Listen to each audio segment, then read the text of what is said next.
A very good morning to you all. Welcome to Sunrise Daily. I'm Chamberlain Uso. Well, it's a beautiful Friday morning here in Lagos, Nigeria. Yes, I'm Kayode Okikiodu. Good morning and welcome. I'm Ayo Makinde. For 3 seconds, I thought Ayo wasn't there. Good morning from Abuja in the Federal Capital Territory. I'm Maokwe Yusuf. We thought it's gone too bad. Come on. You know, and incidentally, we're starting off in Abuja this morning. I mean, what's up with the queues in Abuja? Maokwe is going to answer that question, but, you know, looking from afar, I'm wondering, what is going on in the nation's capital, really? I know people have been blamed for panic buying, but you hear that filling stations are shut. You wonder how tenable that is. People naturally go to filling stations to buy petrol. Is it because of the subsidy conversation? Well, I know it was either February or June, but now we know that government says they're going to push it forward. So what exactly is responsible for this? I don't understand. Maokwe, you're going to have to, you know, walk us through this. But watching from afar, I mean, I imagine that Lagos not that you're the one that causes scarcity. We understand that, you know. So of course not. But watching from afar, I imagine that Lagos consumes more than the nation's capital, Abuja. And people, I know for sure that people actually throng to, you know, filling stations here in Lagos. But there's nothing as such here in Lagos. So it's mind-boggling, really. And I know we did cover that one, but the questions are still not answered. Because, I mean, time and again, if they say this is caused by hoarding, people are hoarding products, stop hoarding products. So does that mean that there's nothing that can be done to those who engage in such practices? We'll have to live with this? Or what? Well, I think Maokwe should first of all try to answer that question from an experiential perspective. Oh, dear. Now, I'll tell you something, gentlemen. It's very difficult to answer the question because I'm a consumer like everyone else. I mean, I have to drive from my house to work and back home, ensure children are picked from school, etc., etc. So you certainly need petrol, fuel to be able to move around. And I do know that this week, shortly after we saw the announcement or talks around fuel subsidy and uncertainty, the initial uncertainty was when we saw the fuel queues. It was, will I say, it was unclear whether the federal government was going to retain, whether they were going to set a date, etc., etc. But now we've heard that, you know, they're going to be extending this. They're asking that provisions be made for another 18 months or so. While we wait for the National Assembly to either accept or, you know, or refuse or, you know, extend their proposal as the case might be, do as they please with it. It does look like there's another type of word around that the marketers here in Abuja are getting because it's very difficult to explain the fuel queues. They've gone down somewhat, maybe not as desperate as we initially saw, say, perhaps 3-4 days ago. But they're still there. On my way to work this morning, I still saw people queuing, people who had queued the night before, who had still had their vehicles parked in front of the filling stations, waiting for them to open, as we leave pretty early. And in terms of consuming more petrol, it's going to be very difficult to know, especially as we're still trying to decipher just how much we're consuming as a country. But I'll tell you something, Kayode, if it helps. When I moved from Lagos to Abuja, one of the things that was shocking to me was just how much petrol I was consuming in a week. I paid a little more attention to my movement. I paid a little more attention to just how much I was consuming because the roads in Abuja tend to fool you. You think, oh, because you can get from your house to the office in 20 minutes or 25 minutes, oh, that's not too bad. It means that the roads are free. What you're not putting into cognizance is just how fast you're traveling or just how much you're covering. So if you have to go home, say, twice in one day, you might have been on the road for 1 hour, and that's your car consuming just how much petrol. So it is true that the roads in Abuja are largely freer than they are in Lagos, but the amount of petrol that each individual might consume, especially when you consider how people live in satellite towns like Kubwa, even maybe towards Nasarawa, Yanya, what they call that now, Maraba, we're going towards Lugbe and all of those areas, down towards Airport Road. You're driving hard express, all of us trying to converge right here in the city center. And it's a lot of petrol. I mean, how many people really live in the city center? So it's, I don't know, maybe it's going to be very relative how much you spend in traffic, how much petrol you burn in traffic versus how much you burn driving on hard express.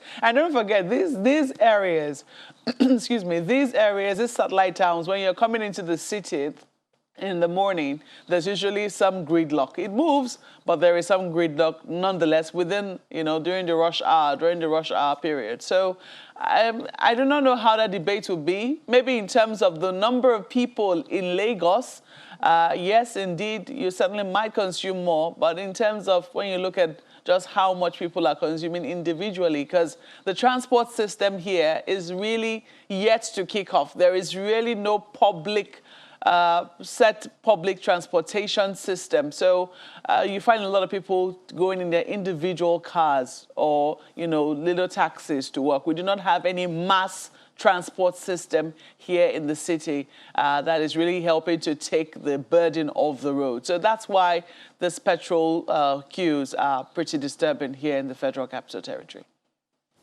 It's not going to go away by just wishful thinking. Some things are basic. But it's important to find out exactly why the queue returned in Abuja.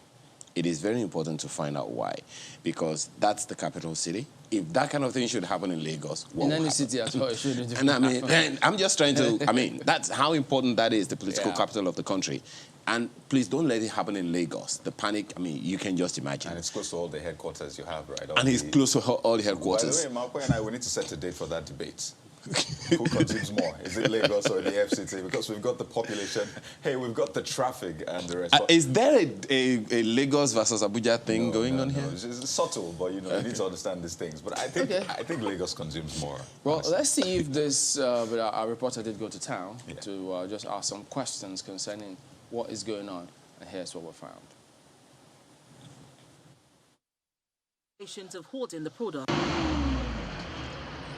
Long queues of vehicles waiting for... These queues resurfaced as the federal government took a decision to extend the fuel subsidy regime.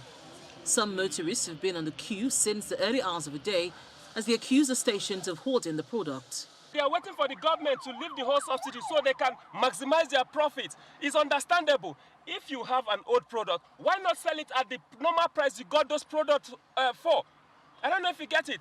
When they remove the subsidy finally, which I know they will do, then you start selling whatever. If it's 1,000, you sell, we'll buy. Make these things available for us. If I tell you how many hours it takes me to buy fuel today, it will surprise you. Okay, assuming I'm working for somebody in the office, would they allow me to go around looking for fuel? It's so bad, so bad.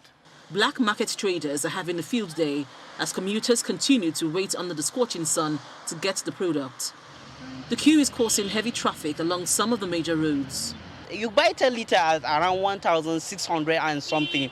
If you want to buy it from these black marketers, it's around 3,000, which is almost doubling the price. Please, government should do something about this thing. The Nigerian National Petroleum Company Limited had issued a statement assuring residents that there is enough stock to serve Nigerians. The Minister of State for Petroleum, Mr. Timipre Silva, had earlier ascribed the situation to panic buying. When people are expecting a certain policy direction, people tend to want to take steps against it. Some want to profiteer. And of course, they try to begin to hoard.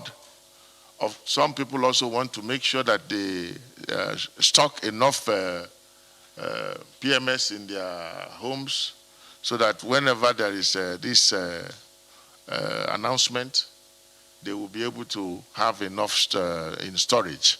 So all that will inform the reason for this panic buying and, of course, panic hoarding. According to the nnpc statement, which was signed by its Group General Manager in the Public Affairs Division, Mr. Garba Mohammed, the company is cautioning sellers of the product against hoarding.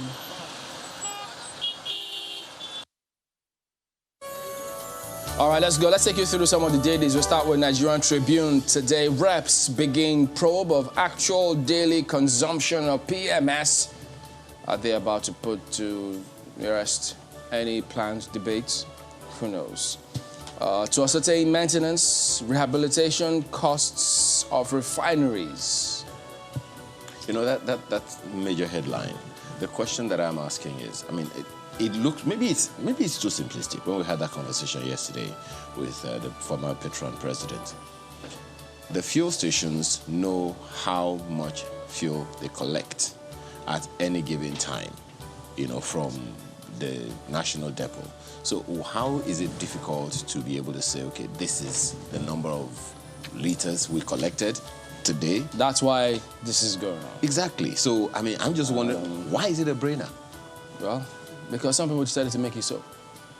Because you don't see how this will be on for decades, and they can't tell how much. Come on, you know.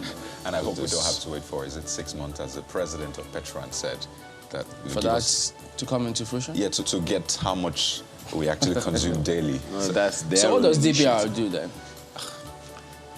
That's why now the authority and the commission, the downstream and what, you know, we need to actually recalibrate the midstream and the downstream. Commission, midstream and downstream. The upstream authority. I hope I'm not messing that up, but really. Okay. So there you go, look. Then above that one, you see, amidst boycott by 7 aspirants, Oyebanji wins Ekiti APC primary. Aggrieved aspirants should approach appeal panel. Oyebanji Aju heads Ekiti PDP gubernatorial primary appeal panel. Just sounds like gubernatorial. Governorship. How about that? Well, there you go. That's what you see on the front page here today. Well, let's turn our attention to the Vanguard. And the lead story concerns, the big one, of course, subsidy and the rest, as you'd expect. And you see governors, NLC, NASIMA, others rail against 3 trillion naira subsidy bill. That's right. So a lot of people trying to do the math and wondering, how did we arrive at 3 trillion? But take a look at the riders. Committee will be set up to monitor 3 trillion naira subsidy. That's according to governors. We can't accept figure without empirical data, NLC. We must start looking at other options. NASIMA, PDP flays APC, FG over 3 trillion naira subsidy scam, demands full disclosure of fuel importation costs. So not even members of Labour that work in those agencies can give us at least a resemblance of what they see, exactly. The documents, the details they find in those areas. Exactly, because they are the ones that you know, dish the fuel. They're members to all the, over those unions. Yeah, I mean, to the tankers, the 33,000 liter tankers that go from place to place. You don't know how many tankers you fill in a day. Come on. It's just ridiculous, right? Come on. It's even unthinkable. Ridiculous is putting it nicely. Hey, welcome to the oil sector. More riders. Subsidy payment falls by 73% to 127 in December. So you keep wondering again, how, if it fell, how is that bill rising? But a lot of explanations need to be made, definitely. Figure contradicts 270 billion naira monthly average claims by FG. Because if you multiply that by 12, it doesn't add up, right? Do we expect NAS to interrogate this? Or well, they set up a committee. The reps set up a committee. Well, there was a committee that reviewed the budgets. Okay. There was a committee that passed the PIA.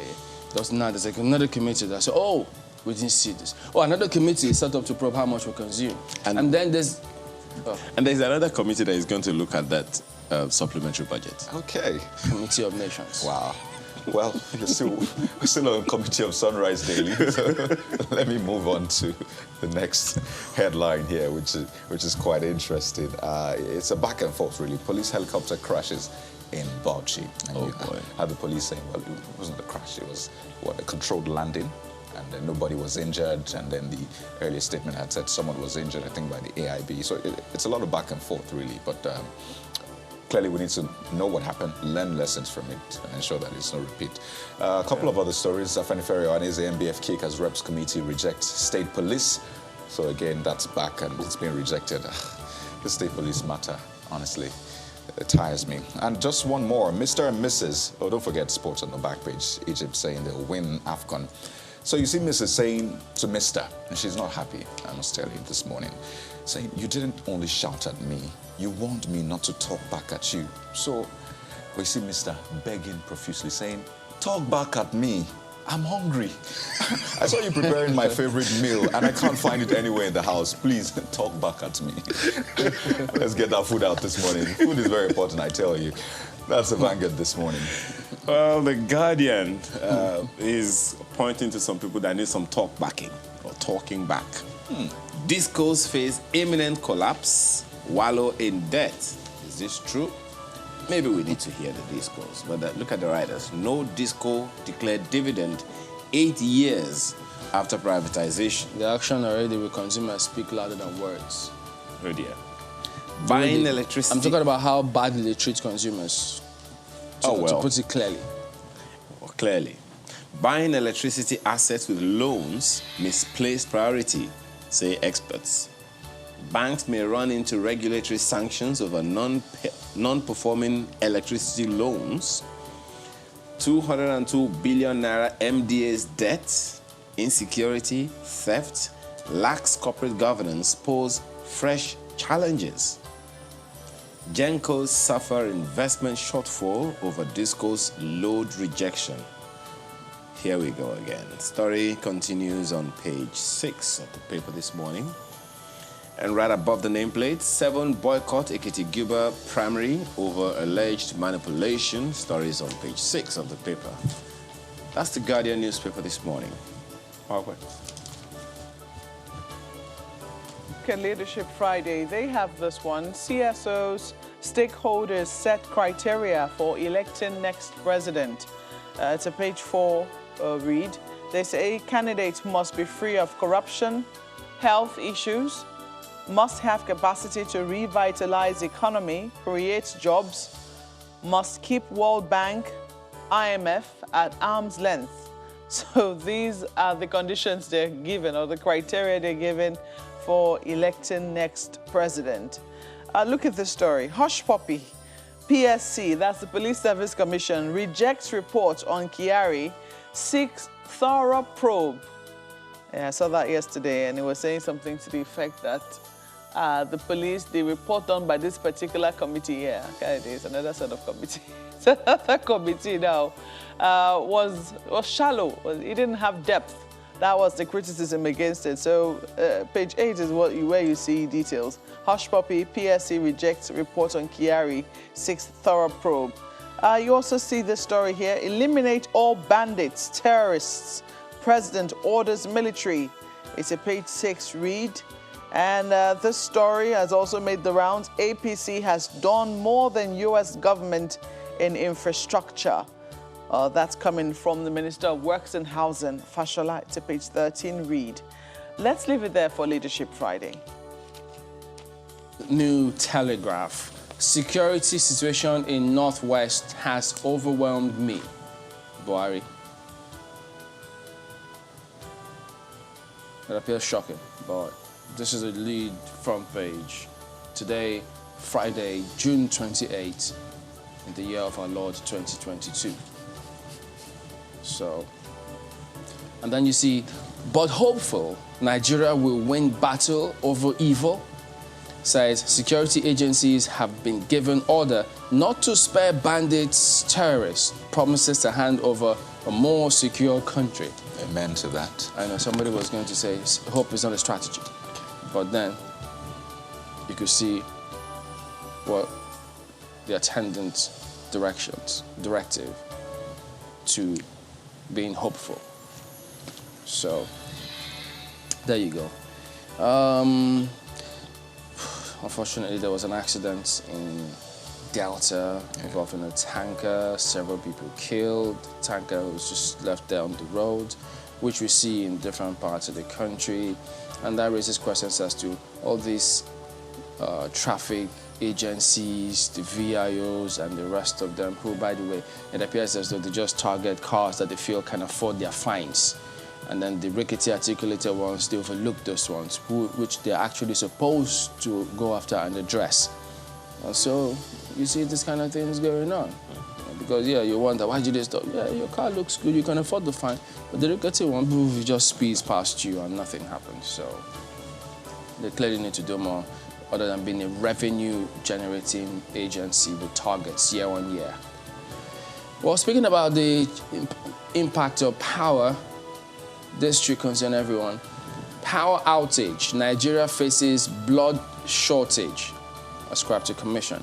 Says 500 donor units lost. Jesus. You know how difficult it is to convince people. You know, you're just trying to ramp up that awareness for people to go donate blood. And now you see this one. This should be a big lead story. It's worth following up, actually, I tell you guys. Wow. It sure is. So that's no Telegraph today. Okay, I'm still trying to digest that one, and it's sad on different levels, and I'll not even go into that. Imagine how, yeah, it's really tough. Take a look at Daily Independent. That's the next paper we're looking at this morning. The lead is, well, that statement credited to the president, saying, "I'm overwhelmed by Northwest security situation."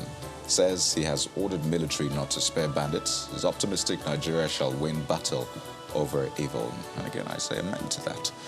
So, I mean, that's the goal, I believe, for every Nigerian. There's this one about the APC convention saying, Buni gets Buhari APC governors nod to preside over convention.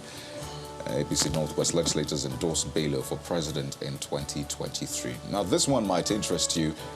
Reduce prices of building materials, Emefiele tells manufacturers. Yeah, so manufacturers over to you. And I imagine it's for cement and other materials. I think cement is actually top on that list. Others if they reduce the price, what happens to the quality? Remember? He didn't say reduce the quality. He just said reduce the price. Price. Yeah. Okay. I'm sure they have heard. Are you one of the manufacturers? I'm sure they have heard. The manufacturers?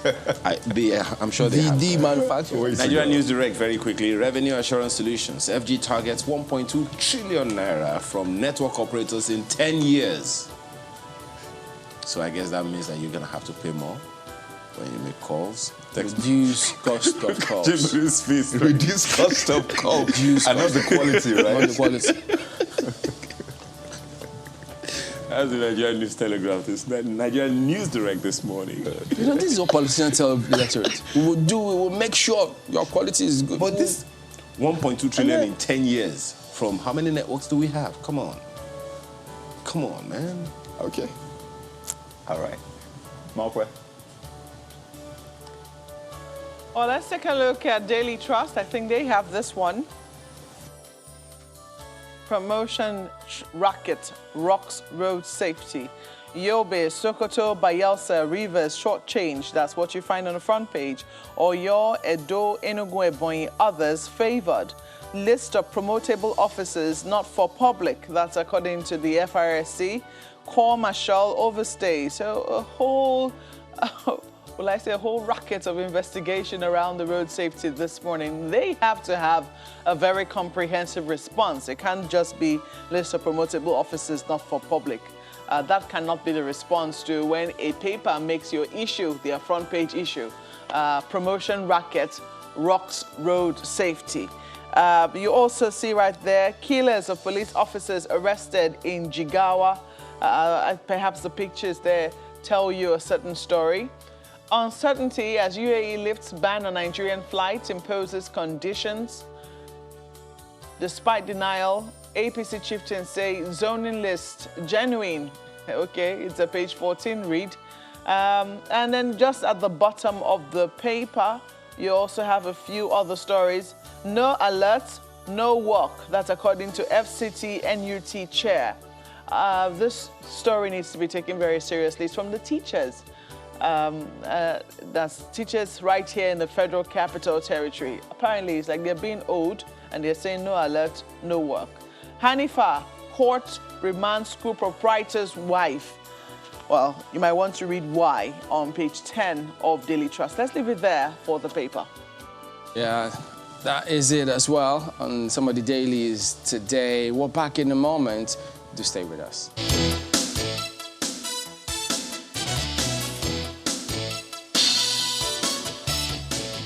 Welcome back. Well, yes, we did reach out to those parties involved in that matter, but Mr.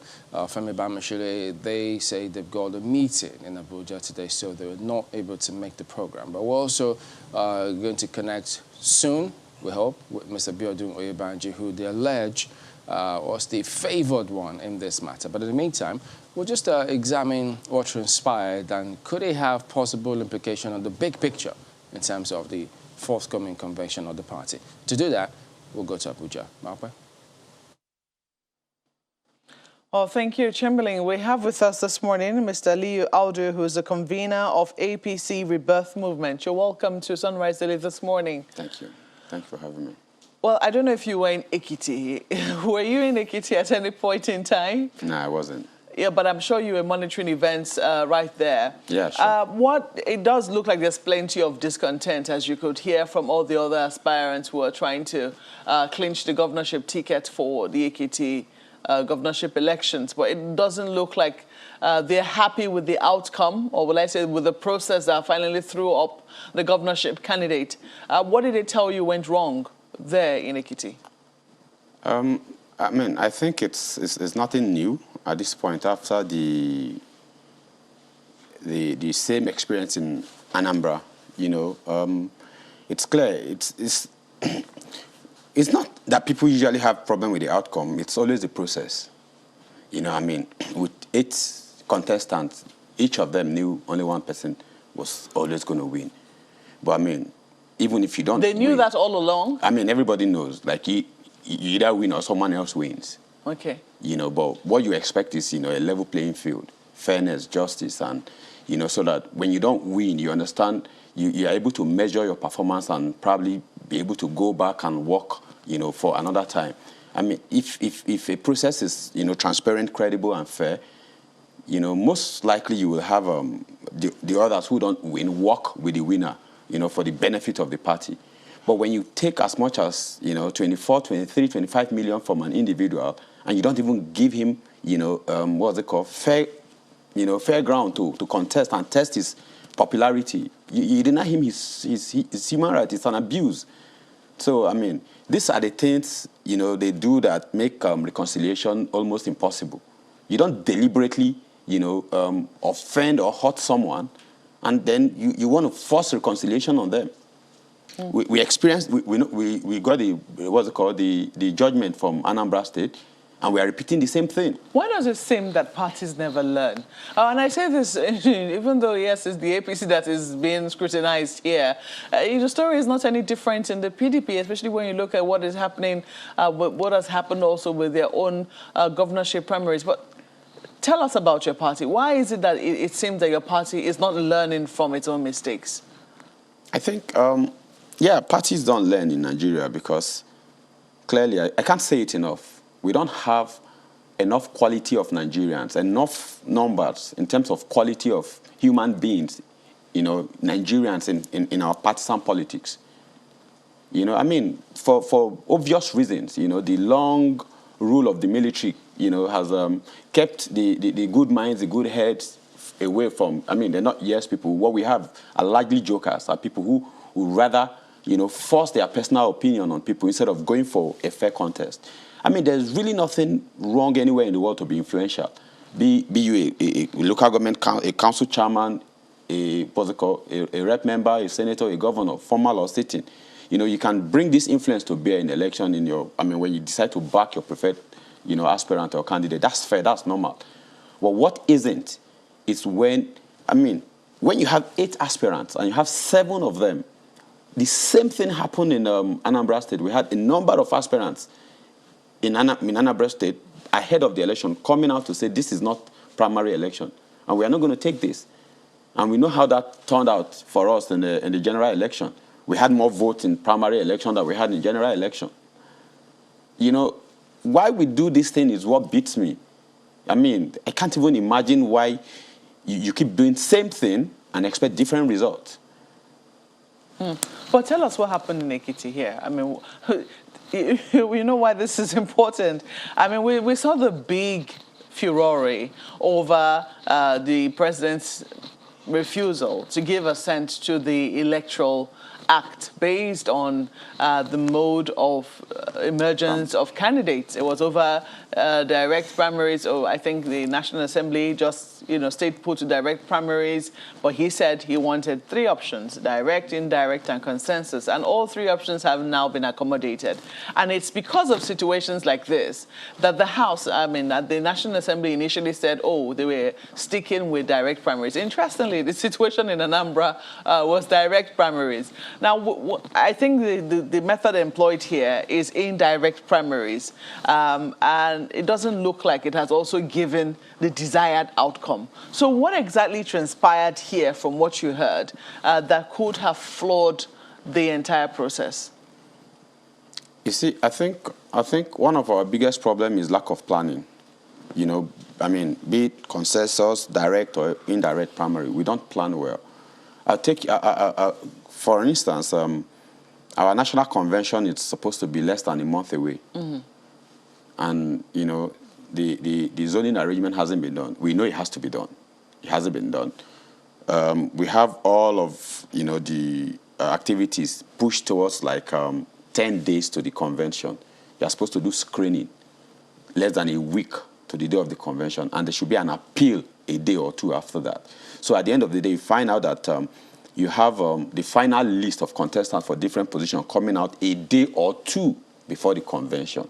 This is a national convention where you're supposed to reach out to delegates coming from 36 states of the Federation and the FCT. Then you ask yourself, we had all this while we, my group, we've been crying all along from August last year. We've been saying this. This didn't happen in December that was supposed to happen. This is February. We are almost at the end of January and nothing concrete has been done. Same thing with the primaries. When people plan, when you're honest about the process and you plan, you gain people's trust. You gain aspirant trust. You gain delegates' trust. But when you leave everything to last minute, it's because you have a plan, to shortchange the system and impose a candidate on, you can hear the aspirant clearly say it's. I don't think it's very easy or it will be common to go to a contest where you are treated fair and square, even when you don't win, and you come out and some of us have contested the election. I ran for local government chairman here in 2015 in primary. There were a lot of, attempts to make the primary, unfair, but we resisted it at some point. It happened the way it should have happened. I didn't win. A couple of others didn't win. We came together and realized, we've given our best. We didn't win. Let's support the winner. And that's how we supported the sitting local government chairman in Abuja Municipal Area Council now. So why can't we do the same thing? But there is always that interest to want to impose candidate. Use your influence. If you've done so well in your position, be it national chairman, governor, if you've done so well, you should be able to influence people's opinion on your preferred candidate, especially if the candidate is popular. What I'm asking is, how was the process scuttled here in Ekiti? I really do not understand, to be honest with you. I really don't. I really, really do not. But if people were to use their influence in a way that was not fair, how would that happen in a party where indirect primaries perhaps is the choice for the day? Now, why indirect primary is a lot easier right now? It's to actually do effective direct primary. I've been involved in committees where we conducted direct and indirect primary, and I'll tell you there are challenges with direct primary because of records. Then, of course, logistics.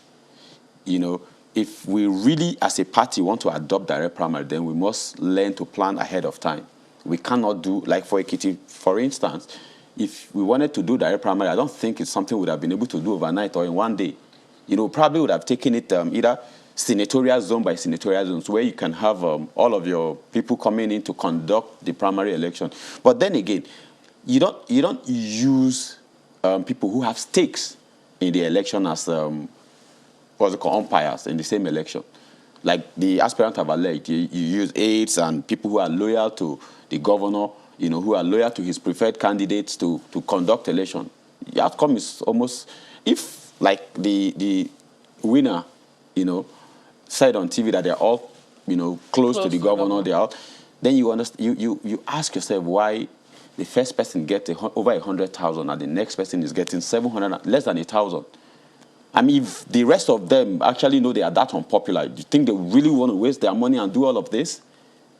It shows clearly that we are not ready to do the right thing, which is what the APC rebate movement has been about.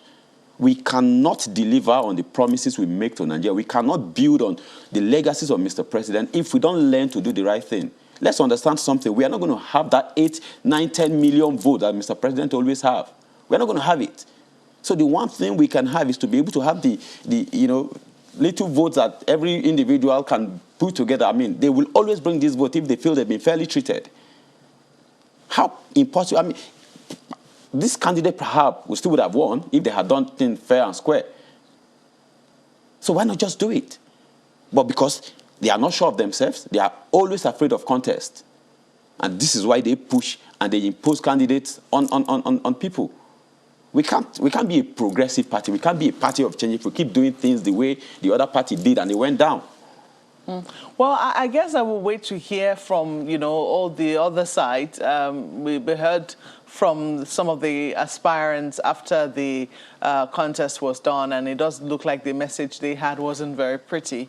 And we're yet to see the entire picture of just what transpired from those who conducted the primaries. But so far, we're not able to pinpoint precisely what we can say went wrong with that particular primaries. But I can see that you already have fears as to what the congresses will hold for your party in February. From where you sit right now, I see the papers still, taking the story. Despite denial, APC chieftain says zoning list genuine. You say that there's been no zoning as of yet, but it does look like there's a list that has come out, and there's been denials that no, that's not the real list. And now some people are saying, no, that is the real list. I haven't seen this list. Perhaps you have. But what do you make? I mean, when you see this type of thing happening as a party member, what are your thoughts? It shows clearly lack of trust in leadership. That's the truth. If to be honest, I didn't see the list, but I saw the communication from the caretaker committee, by the chairman, who said, who denied, knowledge of such list. But that should be enough to put that story to bed. Mm-hmm. But if it doesn't, it means the majority or, a large number of the party members don't trust in the leadership. I mean, currently you're the CEO of the party. You're in charge of the day-to-day. I mean, you're in charge of putting the committees for the convention. That's what the name of the committee is about. Caretaker Extraordinary Convention Planning Committee. So if you come out, if the Caretaker Committee chairman comes out to say there is no such list, we should all be able to take it that there is no such list. In any case that, certain people come out, then it shows that these are the fears we have. These are the fears we have. This is why I think all of the reconciliation effort will not yield, tangible result until people see honesty. Until people see, transparency, until people can trust your words, until people can trust the process. Let me go back to the Electoral Act as amended, because one of the things that people were talking about ahead of this, ahead of the governorship elections in Ekiti, was that let the Electoral Act be ready ASAP so that they can they can test run the Electoral Act. Now, when the consensus option was included in the Act, as amended, it was not accepted initially by the House of Reps. It was just the Senate who put the consensus option. But eventually, they went on to amend it in such a way that it became amenable to both the House and the Senate. They had certain safeguards in it. Do you think that if the Electoral Act had been fully amended and assented to by the president, do you think it would have made a difference in the conduct of the primaries as carried out by the APC in Ekiti? No, I don't think so. I don't think so. I mean, let's understand something like the three options have always been there. And I'll say it anyway, it was just an act of selfishness, on the part of the legislators, especially the House, to try to save their heads by going selfish. I understand why they were going for direct option. It's as a result of this. They want to reduce the dominance or the control the sitting governors have over, delegates, over their own return to the hollow chambers. Well, does it really make a difference? So if, for instance, what you have said happened in Anambra, does it really make a difference? Because look, when you look at how much time we spent on that issue, you have to ask, was it really going to make a difference in terms of how political parties conducted their affairs? Yes, it will. You see, first thing first is, I think the first things are the things Mr. President, is doing right now. I mean, policies, laws, putting them on ground. Then we now start testing these laws. We're just about 23 years, old of uninterrupted democracy. Let's understand something that these are the things we have to go through. The quicker, the speed of, making that turn depends on the quality of people we have in politics. So when we say if it makes any difference, as good as direct primary is, it needs effective planning. It needs, application of tact, application of skills, ideas, innovation to ensure that it produces the result that it should produce. But you have people running their affairs who do not believe in these things or who don't even think it is possible. You can't do it if you can't imagine it. That's the greatest problem we have in our politics, not just any political party, because we have people who are the hems of affairs who don't believe, and that has somehow, moved into governance. Because as much as people out there think it is possible, if you have people at the driver's seat who don't think it is possible, they will never move to make it happen. The direct primary, as effective as it can be, needs to be effective in itself. In the sense that, okay, I was part of a committee that conducted direct primary in Adamawa State in 2018, ahead of 2019 election. I'll tell you, it wasn't anything easy. But we did, at senatorial level for Adamawa Central, we did indirect, where delegates came from all of the constituency under that senatorial zone to the center where we did this. So what we had was all of the aspirants, then all of the party escorts, identify all of the delegates and confirm that everyone on the queue is supposed to be there. Then they were accredited, then they moved into the hall where they were given their ballot papers to cast their vote. At the end of that primary election, the winner of that primary election won the general election, and that happened to be the only one we won. And prior to that primary election, we had 2 senators, but the other 2 senatorial zones where we had returning senators, they didn't win the general election because the other aspirants felt hard done. But the Adamawa Central, we won. I can remember the lady named the senator, the woman Hajia from there. She was the winner of but all the other aspirants saw everything that happened.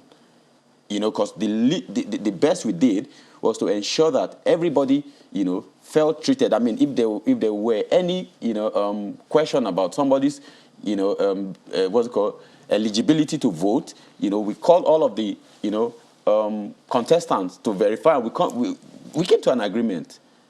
So from your own experience, as somebody who is dyed-in-the-wool party man, what would you recommend for your party? Which mode of primaries would you say is the best one that has produced, candidates that are rank-free? Considering the fact that how the delegates for the indirect primary emerged, from the Congress, we have these delegates for indirect primary usually are, elected through the Congress. And we have a lot of people. Part of the issues we have in the party today are the fact that people don't, they didn't trust the Congress processes. So they won't trust the outcome. So until that is, rectified, the direct primary remains the best option. But it comes with its own, challenges, logistics, because of the numbers involved. So you prefer direct, but you see the challenges that are involved in it. So we must, where we have enough time to plan, where for a state, for instance, we don't have to rush to do everything on the same day. To make it effective, we move all our resources, men and materials, to a particular senatorial zone and do that effectively. We find out that in developed democracies, these are done, different times in different zones, different states. We can do same. We're not reinventing anything. Like Ekiti, for instance, if we're going to pick direct or indirect primary, pick a senatorial zone, finish it. The following, they move to the other one, finish it. Then the most important thing is every stakeholder, every participant in the election must have that feeling of having been fairly treated or having been given the level playing field to test his popularity. But in a case where they don't have that, that is what we have. That's the problem we have. Let me flip this to my colleagues in Lagos. Oh, yes, we've got Mr. Biodun Oyebanji, governorship candidate of the APC in Ekiti State, joining us this morning. Good morning, and thank you for joining us on the program. Well, I know you heard the allegation, 7 of those aspirants saying that the process was manipulated in your favor, right from the papers, the sheets being given to loyalists of the governor, and then they were jubilating and how they feel miffed and saying, look, all is not well, and that come June 18, it may not just go well. What's your impression about this? Well, good morning, viewers, and thank you so much. All is well, and June 18, all will be well. The process, from my own point of view, is credible, is free, and is fair. We all participated at a stakeholder engagement a day prior to the primaries, and we all agree on the guidelines. And the following day, people went out, they were accredited, and they voted, and there are visuals all over, showing party members went out to exercise their franchise. People are entitled to their opinions, but not to their facts. The allegations are not true. But how do you think that all 7 of them will be on the same page about this particular matter? Because some would have thought, if it were not true, maybe 1, 2, 3, but all 7 of them saying, no, this is unacceptable to us. Doesn't that bother you? Well, I'm not bothered, but the truth of the matter is this is a contest, and a candidate must emerge. And in every contestation, people may differ about the process, about the tactics. But as far as I'm concerned, the 7 people are respected gentlemen. We are brothers. This is a family issue, and I'm sure that's going to be resolved. It's just a storm in a teacup. I'm not bothered. I don't know if one of the contestants who spoke with us a little earlier saying that, look, they may, it sounded as if they may, be working against the party in the coming election. I don't think that sounds to me like storm in a teacup. 7 of them all saying they are disenfranchised and they could react. Is there any plan by you or others, your loyalists, to call everyone to a round table and have peace? The process is ongoing, and I will not want to join issues with my brother on here on this matter. I've reached out to some of them, and we are talking. It's going to be resolved. It's a family matter. But then, if it is like this, there are those who will wonder, look, having invested so much and gone so far, and then only to be disenfranchised at the end of the day with the hope and expectation that, don't worry, we're going to have a conversation on this matter, and then everyone is going to get what they deserve, and then the matter is going to be resolved. That should definitely bother you, because going by some of the things that Mr. Audu in our Abuja studio has also said, it seems like the process has some very, very serious gay leg, if I can use the term. Well, with due respect to my brother's aspirants, none of them claimed that they were disenfranchised.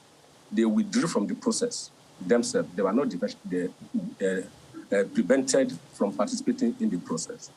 And like I said, opinions are, people are entitled to their opinions. And but the facts of the matter is that people came out, they voted, they were accredited. And the process was credible, it was free, and it was fair. And whatever issue that might have arisen from this, I assure you, we will resolve it within the APC family. Because they are committed party men. They want Ekiti State to develop, and we are already talking. All right, Mr. Oyebanji, just give us a moment. We'll go to break, but we'll come back and examine some of the other concerns that they raised about this process. That will be in a moment. Do stay with us.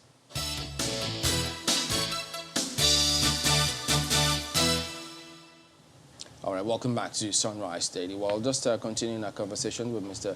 Biodun Oyebanji, governorship candidate of the APC. Well, as we highlighted previously, where all of those aspirants say, look, they just will not settle for this, but you say this will be sorted out, it's a family matter. But some of what they have said is that the process must be cancelled and then we do it again. If they stick to their guns on that one, how do you approach that?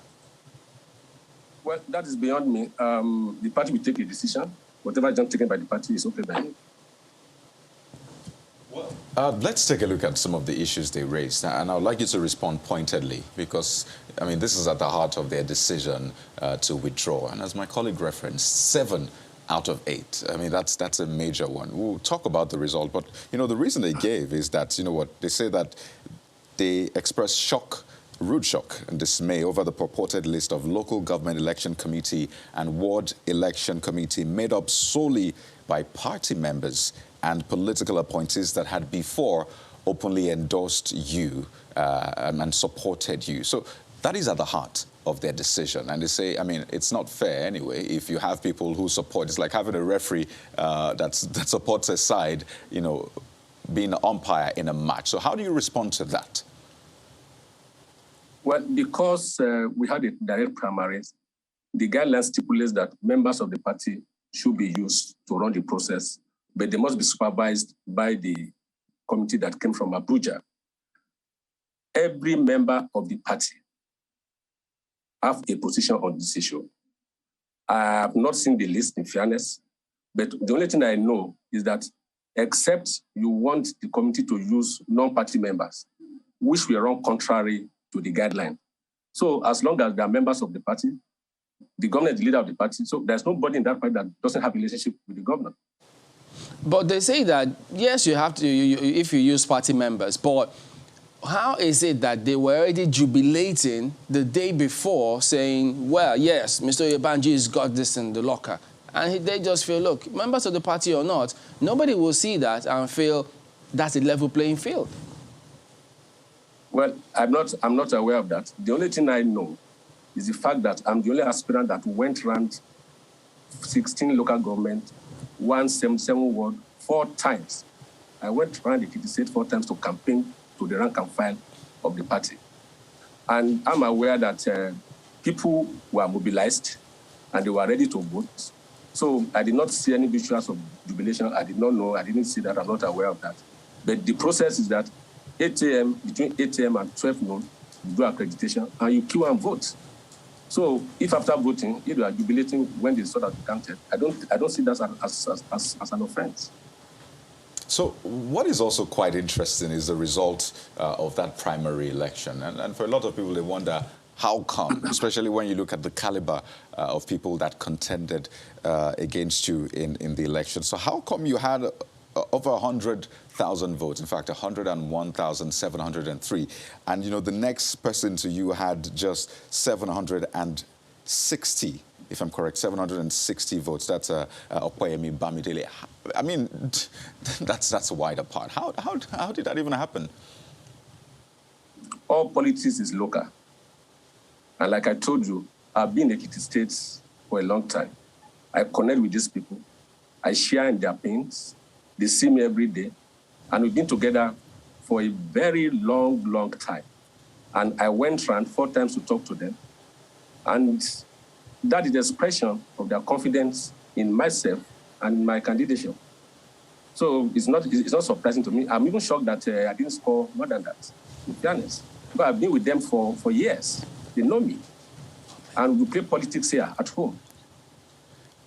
So we're looking at a case where the person closest to you got less than 1% of the vote you got. And you say you actually should have gotten more. What were you hoping to get? Well, I thought, in fairness, because by my own calculation, I thought that I should coast home to around, but more than what I got. Because I did not know the voters' turnout, but there's a percentage I put to it. But the result has been declared. I have no problem with that. But the point I really want to make is that politics is played at home, at the ward level, because this is direct primaries. every registered members of the party voted. And they came out to express their preference for a candidate of their choice. And they have done that loudly. But Mr. Oyebanji, if you say, well, you thought you should have gotten way more than you got, maybe, who knows, if it's 200 or 250,000 that you thought you should have gotten. No, I said maybe you were looking forward to 200,000. Okay, how many were you looking forward to then if it's not that? It's okay, I'm okay, don't let us go to that. But isn't that an indication that, wait a minute, you knew what was going to play out and how it was going to play out? So isn't that an item of truth in what all those who are protesting are saying? My people know me very well, and it's the party members that voted. Thank God it was an open demonstration of where you are standing. The poster of the candidates will be carried, and they will line and they will queue behind the candidate of their choice. So it's the expression of their confidence in me. Take this to Mr. Leo Audu in Abuja, who's been responding to this. And first, for the results, over 101,000 for Mr. Oyebanji, and then the next, the runner-up got less than 1,000. Does that, for you, show that, the people indeed know Mr. Oyebanji and the others, they don't? It's pretty difficult to understand if you consider that some of these guys are, elected, officials like senator, rep member, or former rep member, and you'd expect that anyone who has won general election, numbers of tens of thousands will be able to muzzle at least 5,000, votes direct primary from his own constituency alone. I can imagine as a sitting senator, or as a senator, from your constituency, you should be able, to have your followers come up in number, at least give you 1,000 votes. You can't be that unpopular. You can't be that unpopular if we are being honest. So I don't know, man. It's just somehow. In that same vein, Mr. Audu, what are the things that you expect would happen now? What are your... Well, I know that you have expressed some fears, previously, but this is the situation now. And as you've heard Mr. Oyebanji said, it's a family matter and it's going to be resolved. What are your expectations and what are your hopes? You see, to be honest with you, the 8 aspirants are eminently qualified for the position, and I'm pretty confident, and I like the approach he has taken to reach out to the others and find an amicable solution to this because of how crucial it is for the party to retain Ekiti ahead of the 2023 election. We are all at some point going to have to, come to a point where we agree to, put the victory of the party, ahead of, individual, aspiration or something going forward. But most importantly, there have to be commitment by himself, the party stakeholders in Ekiti, the party leaders at the center, to ensure that we don't keep doing the same thing where we get to, have to beg others to just let's go together, let's calm down and let's. Okay, just a minute. Let's get to Mr. Biodun and then wrap this up in a minute because, yes, we've just seen, yes, it's actually 767, the second person, Mr. Ojo. But Mr. Oyebanji, looking at how this has turned out, where he says, look, these are elected officials, some of those who are protesting. So, yes, in their constituencies, they equally do have some roots. And so when you see some of these figures, even when they see it themselves, they just wonder, there seems to be more to this than meets the eye. But what do you recommend? How do you plan to reach out and ensure that, yes, even though there are meetings going on, but from your perspective, because you need all of these persons, the party needs them to be together to win the elections. What would you suggest as solutions to this moving forward? Well, I have very strong relationship with all of them. And between yesterday and now, I've spoken to 3 of them. And we'll continue to meet and look at areas of concern. And jointly, we sit down together and resolve the issues. Why I'm confident that we are going to resolve this is because all of them want the party to win. All of them want the state to develop. So, since they are committed party members, and they are respected Ekiti indigenes. Nobody wants to rupture the system. And in the next few days, I'll be meeting with them one-on-one to look at this. And I'm sure that the party leadership will also listen to them and look to their grievances. Because we are committed Democrats, in a context, there must be a winner. And there may be articles, but I'm sure that at the end of the day, the goal is to ensure that we continue the good work of this government in Ekiti State. And we are committed to that. All right, then. I just wanted to, just before we wrap up quickly, Mr. Oyebanji, how strong really is the election base? I imagine maybe 200,000. So are you confident that you'll at least have 200,000 votes in the coming election? Well, it depends. The APC in Ekiti State is the party to beat. And we will go into the campaign vigorously, campaigning on the achievement of the present administration and ensuring that we mobilize our party members to vote. We have a party registered base of more than 150,000 members, but registered member of APC. If you're able to put them out, and other members that are not registered members of the party, but they are electorates, we should be able to have more than that in the coming election. But I know that mobilization is key to this. We will campaign vigorously and ensure that we mobilize the indigenes to come out and vote.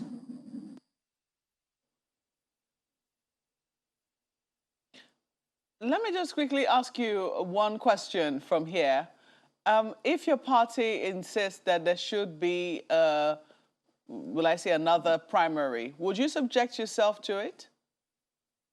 I'm a party man, and I will abide by the decision of the party on this matter.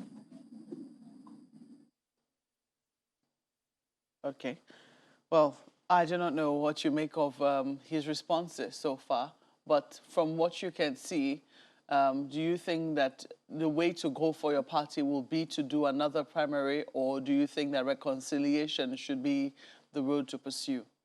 I mean, I think, to be honest with you, I have, tons of respect for him. I like his approach. It shows, he's committed to, the party, and it's open to talk. Democracy itself is about negotiation, talk, and, shifting grounds and coming to a common ground. If I don't have a position of my own, but I think all of the stakeholders, especially in Ekiti, starting with the aspirants, sitting together, should be able to come up with, what the next step should be. And I very appreciate, I like the fact that he's open to whatever the collective decision at the end of the day is. So I hope, we don't have to... You would not recommend anyone to the party? No, I don't know how... Considering how strongly you feel about... The process? Yes. Yes, but I'm not as much a stakeholder in this particular contest as the eight contestant, including himself, the victor. Okay. Well, I have to thank you and, of course, Mr. Oyebanji as well for coming on Sunrise Daily this morning. We've been speaking with Mr. Aliyu Audu, convener APC Rebirth Movement here in our Abuja studios, and Mr. Biodun Oyebanji, who is the Ekiti governorship candidate for the All Progressives Congress, joined us from Ekiti via Zoom. Thank you so much for coming on Sunrise Daily this morning. Thank you for having us. Well, we'll take a break now, and the focus will be on Lagos. If you live there, or you have business there, or you have relatives there, this next segment is for you. Please stay with us.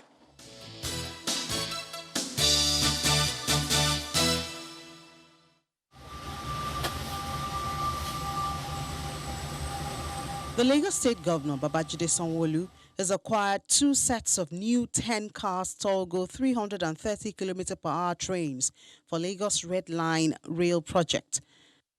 The governor completed the acquisition deal of the trains at the Milwaukee facilities of Spanish train manufacturer Tolgo Incorporated in the United States.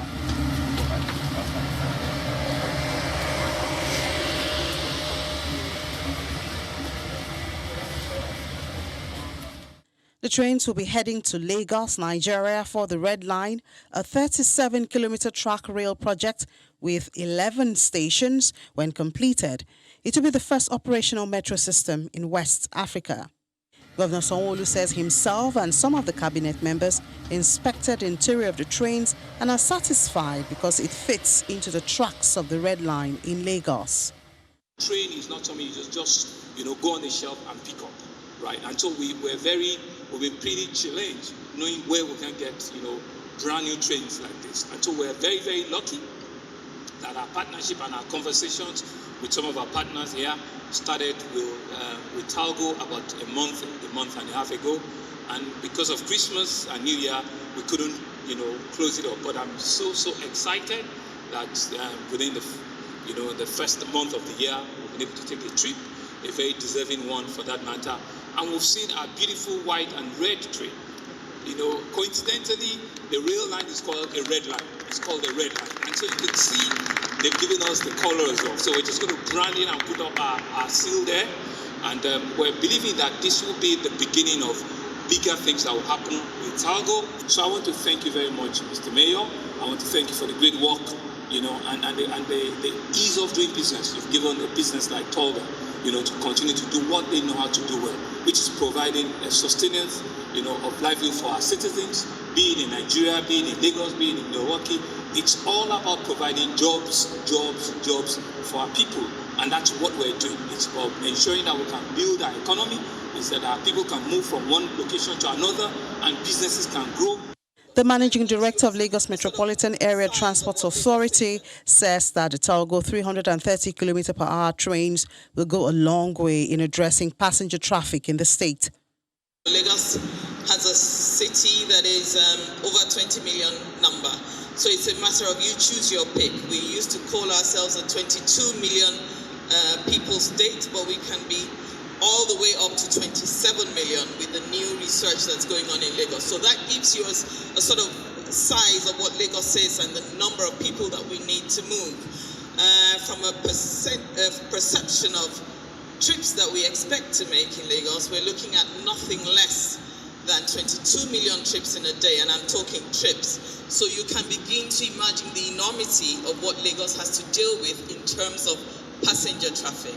The Red Line project is one of the major priorities of the governor's administration, and the newly acquired Talgo 330 km/h intra-city metropolitan trains is a big step towards ensuring that it commences operation by the last quarter of 2022.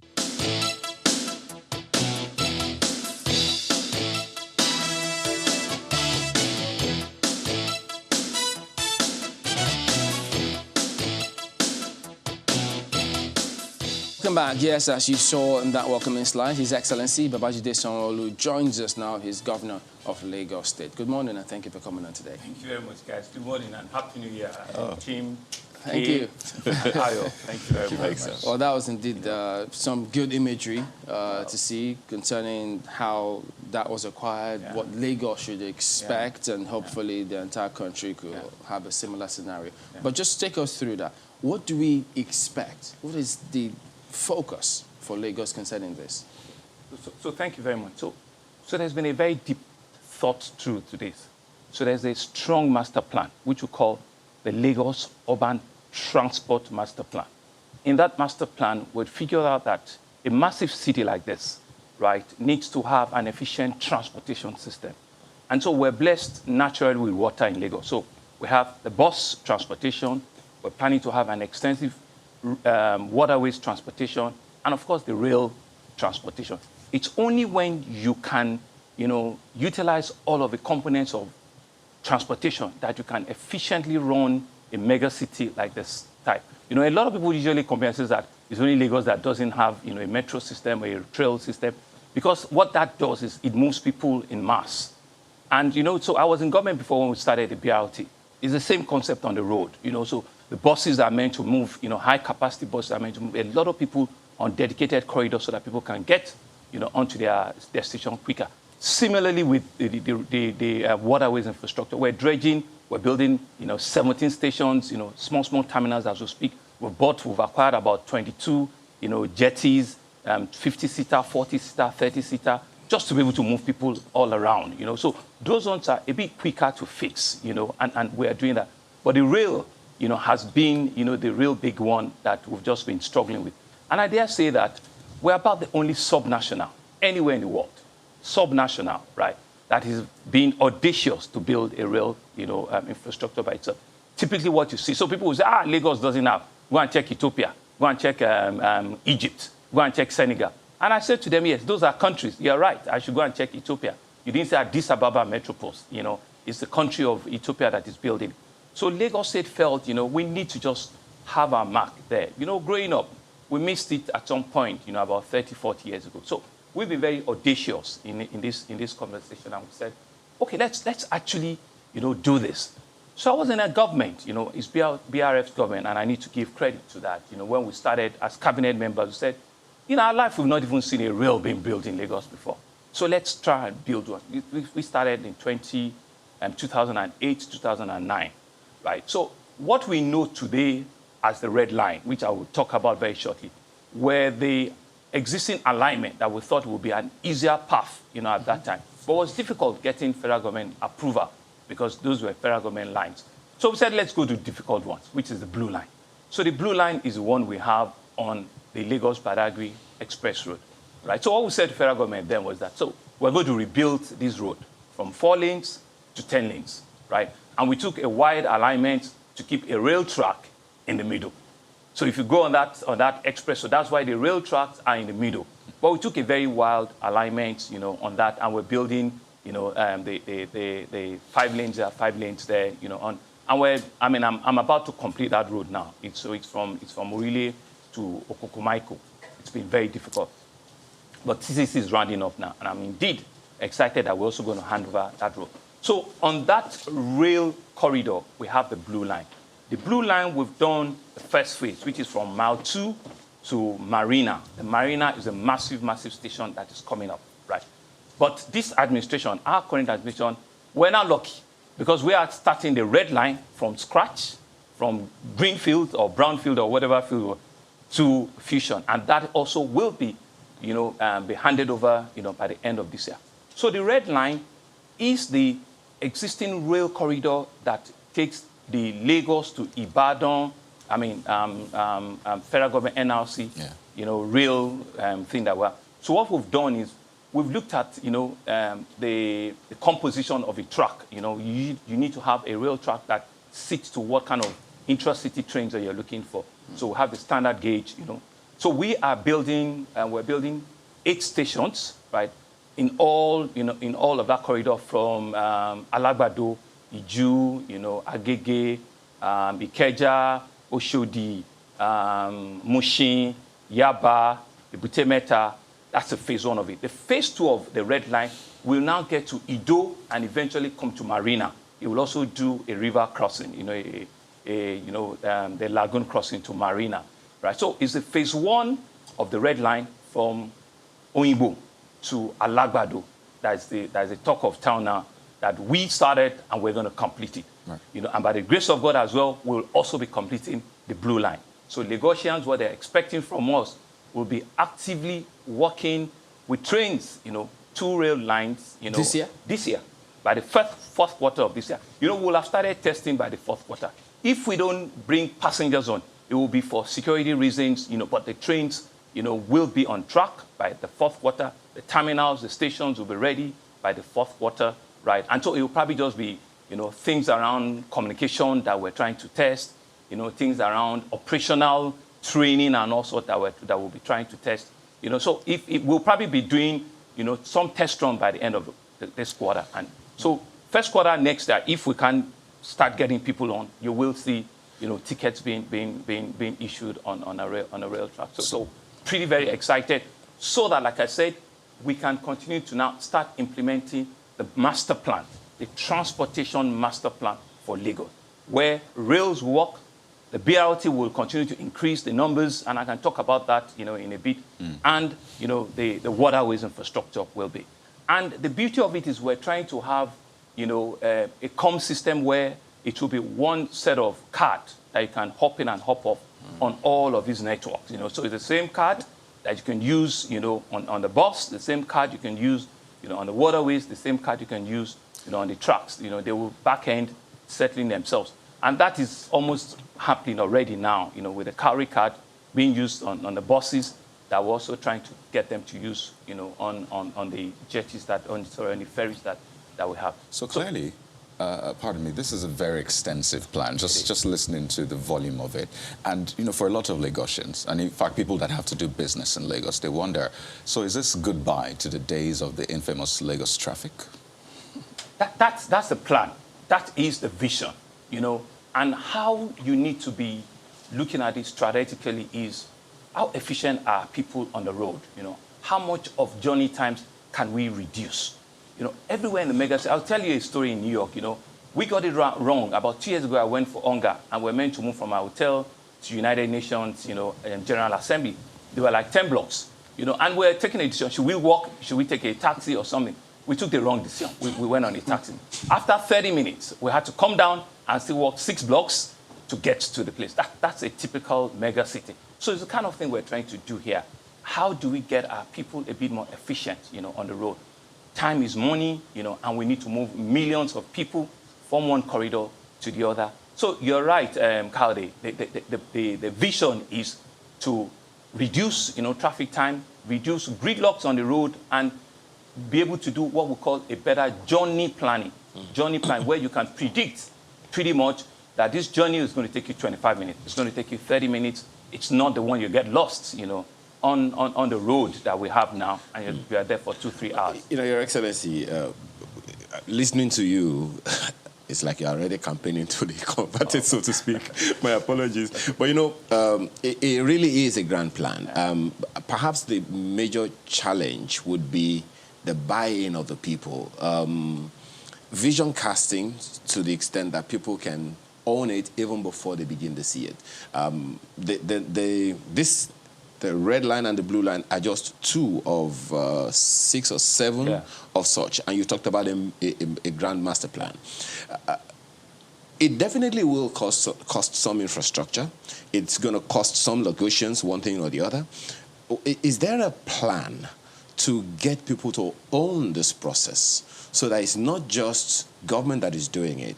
Government has the partnership of the people to get it done in the long run. Ayo, you're very spot on, right? And that's why government has to continually, get the trust of its citizens and let them know, and that's why I can wake up this morning to continue to do that. Let them know what are the things you have for them, what are the plans you have for them, so that even in their own planning of life, they also can do it. And I'll give you a simple example. If people know that there's going to be a train or a rail from Alagbado, for example, and they're working in Oyingbo, or they're working in Yaba, and they see for certain that in 1 year, in 2 years, it's going to happen, you actually can get to buy a plot of land not far off from your train station, right? That is a lot cheaper than having, to stay in a property that is more expensive in the city.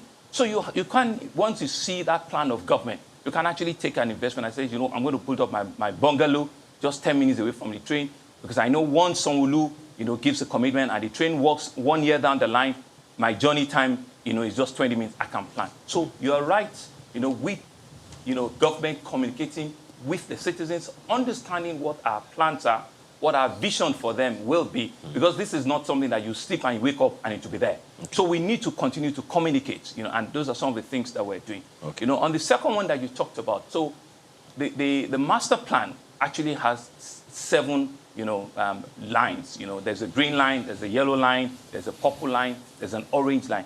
So what we're doing with those ones, we're doing extensive, feasibility studies and traffic counts, for it to make a lot of economic sense, subsidy will come there at some sort in terms of, government needs to have its skin in the game. But for it to even make economic sense, you have to do extensive, and some of those feasibility studies need to take 2 seasons. You need to be able to do a wet season, a dry season. Where are people moving to? So that is going on. And we have, both local and international consultants doing that for us on the remaining 4 lines, So we're hoping that will be ready by the middle of the year. Okay. So that we can communicate and now say to people, there are other lines that are still coming. It's going to take additional 2-3 years for us to complete them. And these are the areas in which we're looking at. Part of the promise you made on this particular project, the trains and all, is that it's also going to provide employment. I don't want to take for granted what the employment opportunities are for young people. It's enormous. So you can just see what happens in other parts of the world, In fact, from next month, we're going to be the extensive advert. So that's why we need to get all of our young engineers on board, electrical engineers, mechanical engineers, people that we're going to be trained, at platform operators, people that will be ticket operators, people that will be, masons, all sort of skills that will be required, in their hundreds. The train operation is not something that you just keep, under your. So a lot of jobs will be created, and directly and indirectly. Indirectly will come from all of the additional commercial, investment. So you come out of a train station, you're rushing home, you have only 10, 15 minutes. Some sort of commercial activity will come, around some of those train stations, where you can quickly buy your groceries, you can do your last minute shopping before you do your last mile, to your home. So we're looking at all of the real estate, commercial activity coming up there, which will also, help with the job, creation. These are very massive infrastructure, development that usually happen, around, a train station. You know how the bus that usually comes out, of a train station, and all of those things will be. In other words, we don't need to worry too much about maintenance, which you've always spoken about here. We need to. Please, I will not sit here and not. And that takes me to the second part of our trip last week. So we went to a city called Istanbul, in Turkey, right? And I'm not going to be, talking much about selling Istanbul because I'm a Nigerian, I'm not Turkish, but I was very impressed with the level of infrastructure. So we looked at a city that has similar demography as Lagos, huge, thick population. Istanbul is actually the biggest, in terms of population, almost 17, 18 million in Europe now. And they have a massive train, metro infrastructure, over 150 stations. So I met with workers, with the mayor. I couldn't meet the mayor himself, but all of the leadership team, at the metropole. And one of the things that just yesterday too, I met with the Turkish ambassador, by the way, just also to ventilate and validate that relationship. So one of the things they've said to us is that, we can have that city relationship where training, they have huge training facilities that we can send people down, there, to train them. The Chinese are also, willing to take a lot of people, back home too, because you need to begin to do the training now, 6 months, 5 months before even actual activity starts, so that they can know, how to maintain some of these things. So you'll also have, in-house, on-board skills that will need to come in. You need to get your hands really dirty for you to be able to, maintain this thing. So it still be work in the park for us. We're not completely out there yet. But, like a new car, it will be a case of, well, it's brand new, nothing should happen first, But whilst you are utilizing it, you need to quickly wrap up, ability and capacity to be able to train your own citizens so that they can own it. They're going to have massive, what we call stabling yards, which are like the parking lot for a train. Massive stabling yards, where you can do quick fixes. And, they are routine. There will be general maintenance. There will be routine maintenance. You just want to, those things are, a train could last you 50 years, 60 years, 70 years. They have massive steel infrastructure, but they have regular maintenance after like 4,000, 5,000 kilometers. You need to check the wheels, check that, the grinding. That's what they told us. Those wheels are moved, they're grinding, so you need to resurface it. It's like when you have your car and you're doing your brake part, that's how it works, So there's kind of massive training so you need to be able to train, masons, people that know how to, do, not plumbing now, masons, people that know how to fitters, so those are kind of, soft skills that we need to wrap up and be able to, be in a position to. Well, we have more ground to cover, but we'll do that when we return in just a moment. Don't go away.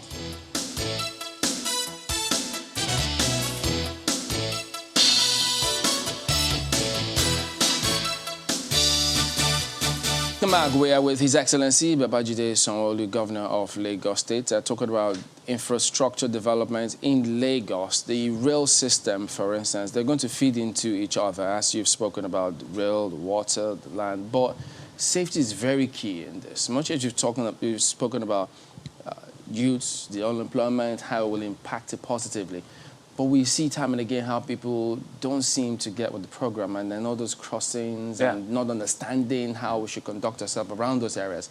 What are you doing about that? You know, unfortunately, if you check the papers, about 4 days ago, there was a small train accident in Kano, where it was reported that, you know, a train was moving, and that's why for an intra-city, you know, infrastructure like this, we need to build what we call overpasses. You know, if you go around Lagos now, and I need to apologize to my citizens that a bit of traffic is some places, it's because of the kind of infrastructure that a rail requires. You know, a rail will move at grid. You know, it's very expensive to put them, you know, elevated, but it's a lot cheaper when we build, you know, overpasses for vehicles.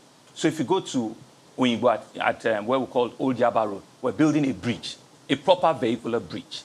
And the only reason we're building it is because the train can move underneath the bridge. So vehicles and humans will move on top, right? And they will go. If you go to Yaba, as difficult as Yaba is with all the congestion, we're building an overpass there. From Tejo Shoot into Yaba, we're building an overpass there. It's out. The columns are out. Everything is out. We're going to complete them also before the end of the year so that the train can go underneath. If you go to Mushin, if you're crossing from Mushin, Ujuri to Fadeyi, you know, we're building an overpass.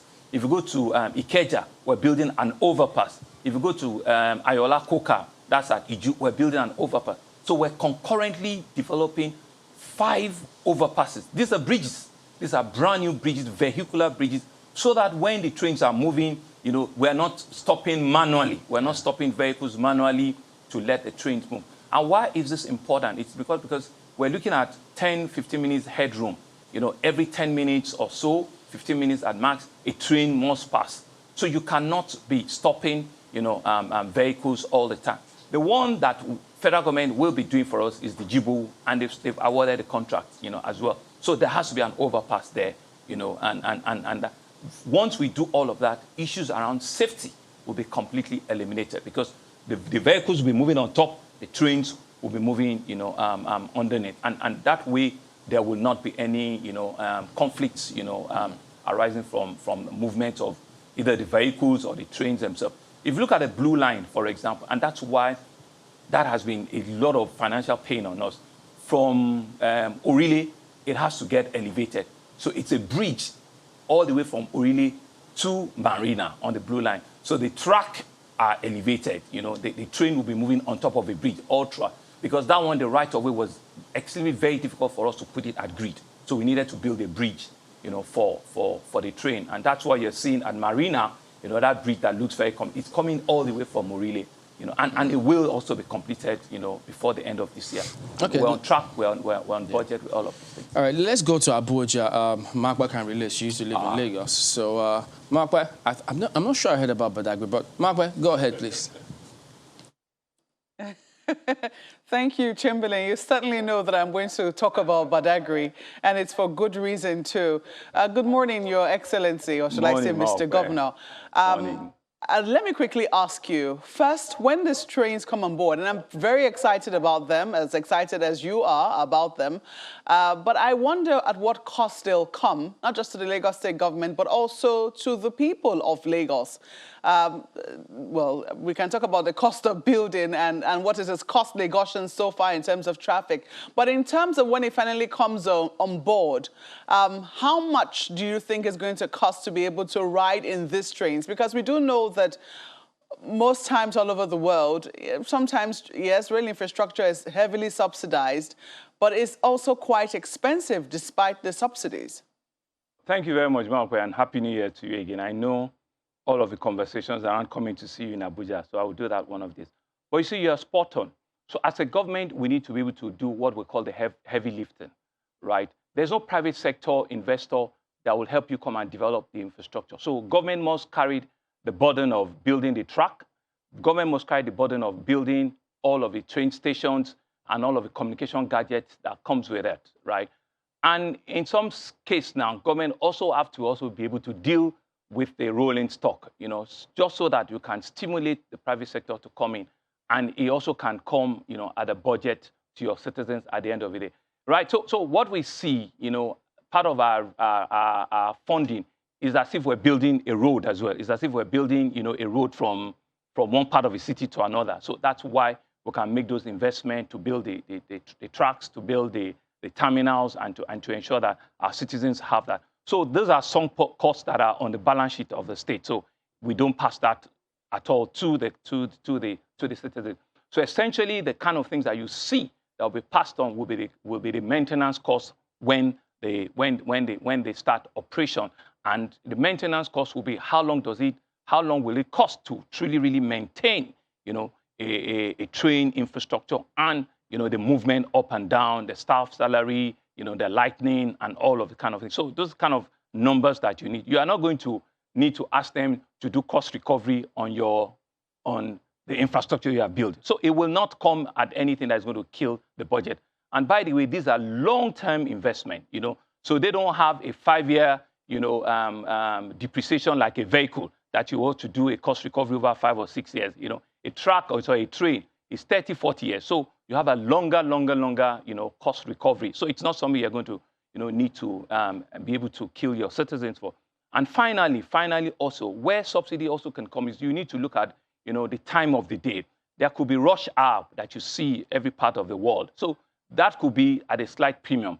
So that if you don't need to travel at the time in which people that are truly, really rushing to get to work or to get to school are traveling, so you can stay back. If you're just going to greet your cousin or your friend, down the line, you can wait for an 11 o'clock train ride. You don't need to rush with them at 7:30.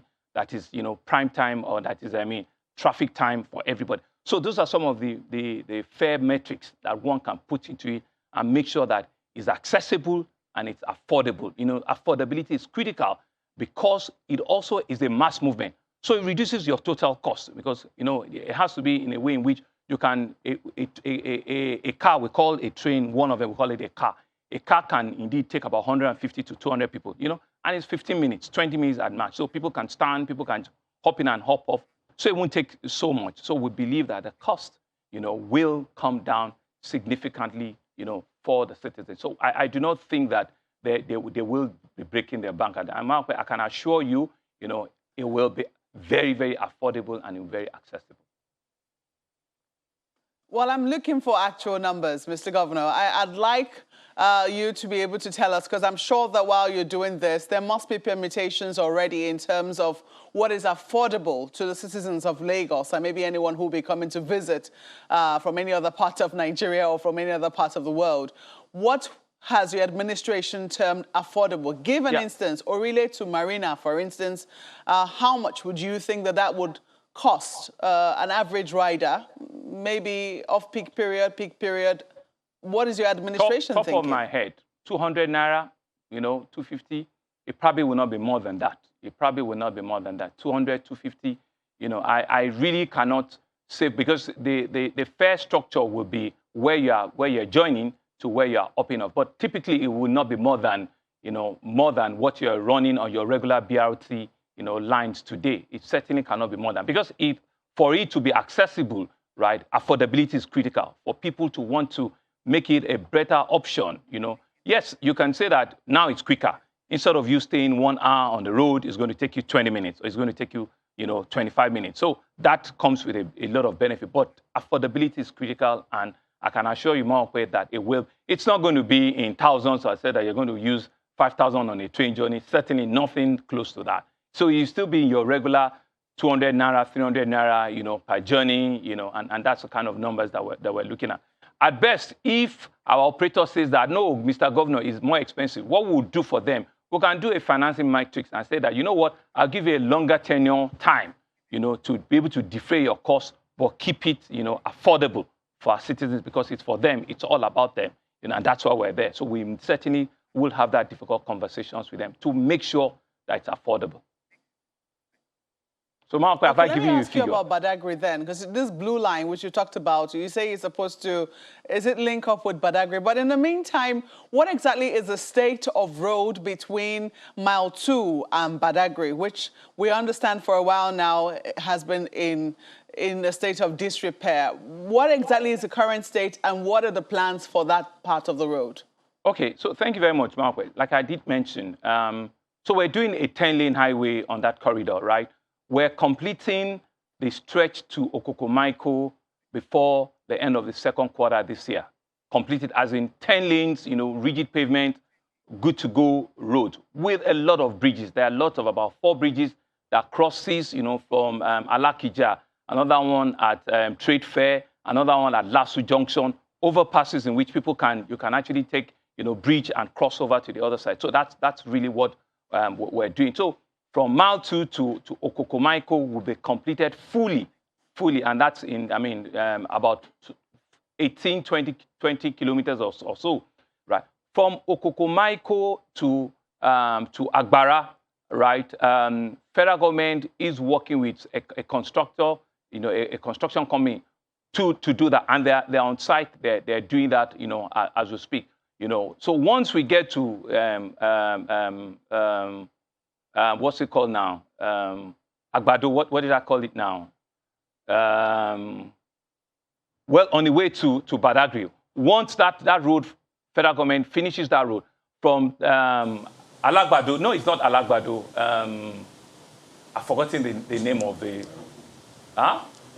Agbara. Exactly. That's where I wanted. It's Agbara. From Agbara to Badagry, it's straight road to get. So the only part that is remaining is from Okokomaiko to Agbara, which the federal government is standing. Remember that this is a federal government, road. It's part of the West African, international corridor. It's an international route. We took an audacious position, several years ago to rebuild that road. And we took it over from a 4-lane, we've developed it to a 10-lane highway.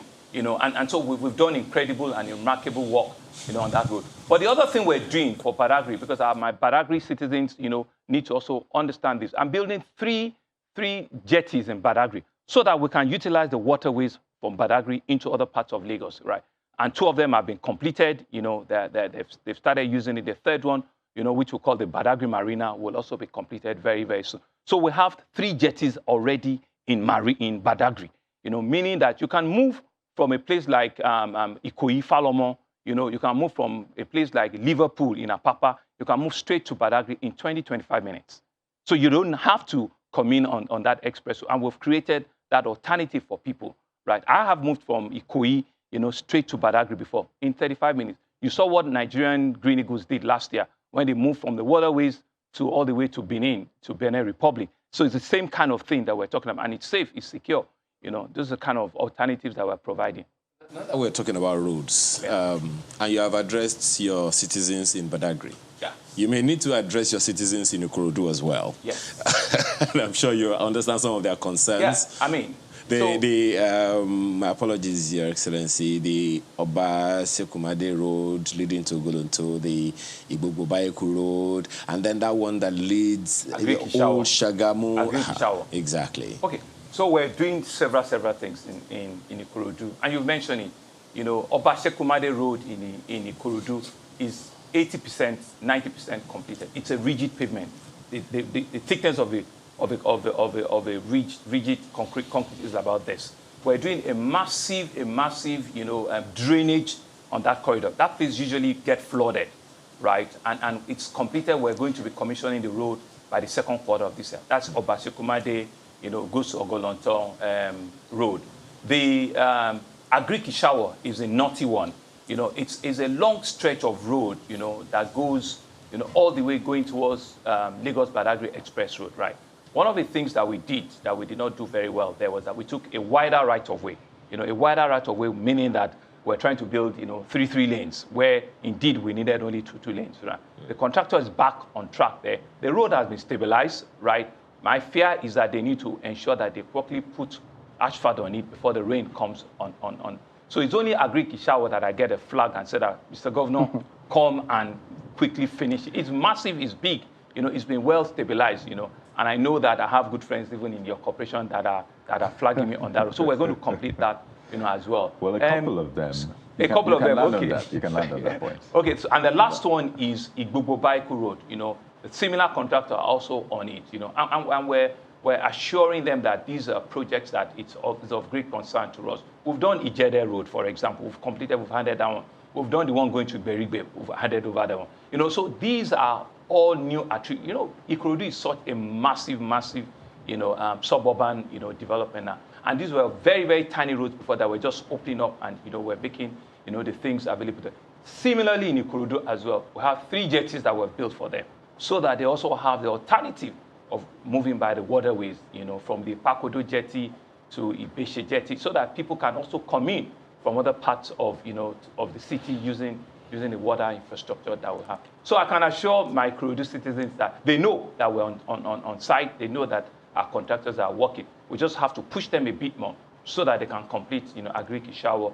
Okay, you mentioned also the one going to Shagamu, right? So we're doing, they call the place Itailewa or something, that naughty roundabout at Ikorodu.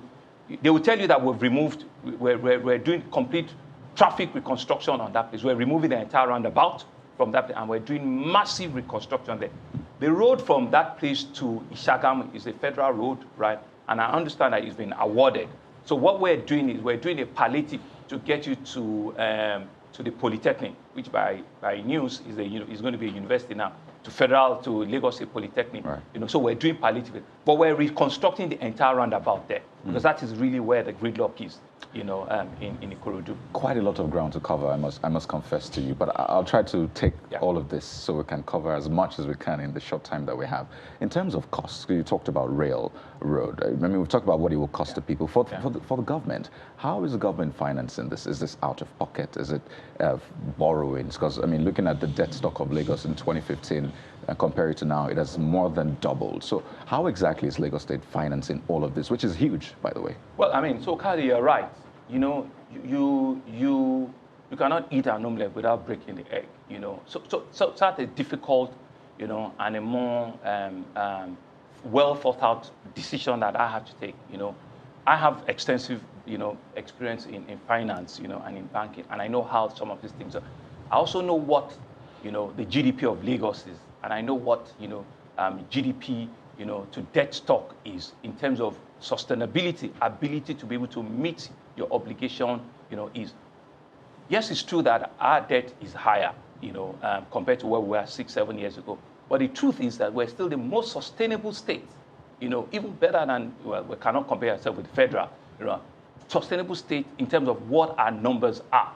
We're meant to be having, for example, like a 40% sustainable ratio. We're still doing early 20s, 21, 22%. So we still have a lot of room in terms of sustainability. You can see what our IGRs are, on a monthly basis. But to answer your question very, very clearly, yes, we're doing a combination of a lot of things. We're pushing on our IGR, our ability to be able to raise, revenue internally, but we're also talking, to, our lenders. And the beauty of the kind of lending that we're looking at local borrowing at single digit for 10, 15 years. So if you are looking at borrowing for infrastructure that will last you 20, 30 years, and you are doing a complete match, in terms of, 10, 15 years borrowing, single digit, we're talking of borrowing at 8, 9%. It's incredible, and you cannot miss it. Failure to do that and to take the difficult decision now, inflation will catch up with you 1 year down the line. A road they're supposed to build today at $1 billion in 1 year, it turns to $3 billion. So you need to take that hard decision now, lock it in, make sure that you do not have variation on any of those numbers, and keep it straight with the contractor. So do we have an idea of the numbers now for the rail infrastructure?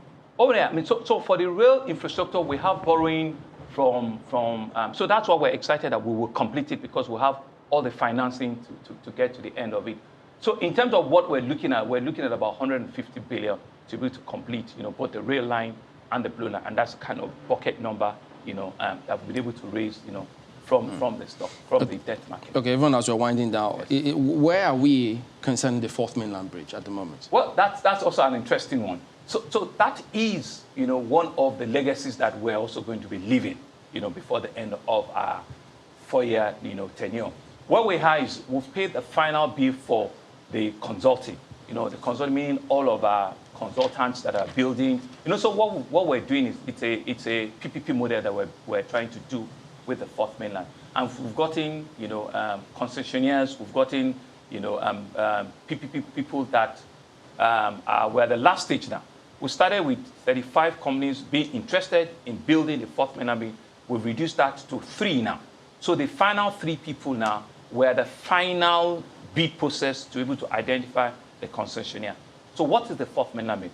The Fourth Mainland Bridge is a 37-kilometer ring road, right from Lekki, the Ajah axis of Lekki, crossing the water, going all the way behind Ikorodu, eventually terminating on Lagos Ibadan Express Road. It's like an M25 out of London. So it's a ring circular road, right? And it's massive, it's huge. We believe that with that construction, a lot of, internodal movement will happen very quickly in Lagos. So where we are is we believe that we'll identify a concessionaire and we'll do groundbreaking before the end, of the second quarter. I believe that we'll identify the concessionaire before the end of first quarter. But before you can sign all of the documents and everything, they should be able to do, groundbreaking before the middle of this year. Once the groundbreaking is done, right, then we can begin to see that development will start. It probably will take 2-3 years, or thereabout, for the construction to start. Just a quick one.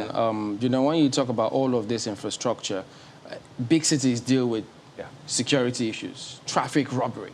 So what is the thinking about ensuring that these kind of challenges don't pop up any further? So that's why we're building what we call a smart city component, right? And in our smart city infrastructure, we're trying to escalate, CCTVs, when people know that there's a highly chance that they get caught, or there's a back-end, solutions where you can review what had happened, then people will also know that they need to detest from doing it. So what we're doing is that we're trying to ensure that once we build the fiber infrastructure, we will have CCTV. We're going to 2,000. We've deployed about 250 right now. And it's majorly for traffic management, for the kind of things you've mentioned, where we can give information to the Nigerian police, for them this to one track is on This one is for the road. You campaigned for former governor yesterday. What about you or yourself? What's happening to your second term? So, as we speak, we've done about 2/3 of our time, about 66, 65.7%, because we count it every day. The field is not open yet. The race has not been declared open, right, yet. But for me, it's about ensuring that these 4 years that I've promised my citizens, I put every bit of my sweat into it. Right? Are you going to vie for a second term? Well, so when the numbers, let the citizens also, I will ask, I will consult, I will say, how do you see, what do you think?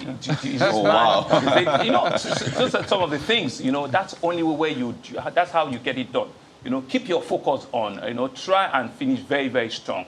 When it's time for us to do all of politicking, as in you're going to, we'll do it, but it's available for you, the constitution says you can't do a second. What are the chances? 50-50, 60-80? No, I think the citizens will do. I think we're doing a very good job, and if I dare say so. So I think that the citizens know, what it is they will be missing if they don't, let us, continue to, wrap up all of the things that we're doing. That sounds like one good term deserves another. Well, okay. Say that. Okay. Well, thank you, Babajide, for coming on this morning. His Excellency Babajide Sanwo-Olu, Governor of Lagos State. Well, that is the show today. We thank you all for watching. We'll see you again. Oh, no, not tomorrow. Next time. I'm Chamberlain. What's up? Yes, I'm Kayode Okikele. If only I could say that. I'm Ayo Makinde. Have a wonderful day. I'll be seeing you tonight. It's noteworthy that the gentlemen didn't take off their jackets today, but hey, it's for the governor of Lagos. Thank you for watching. Have a great weekend. I'm Maokwe Ogun Yusuf.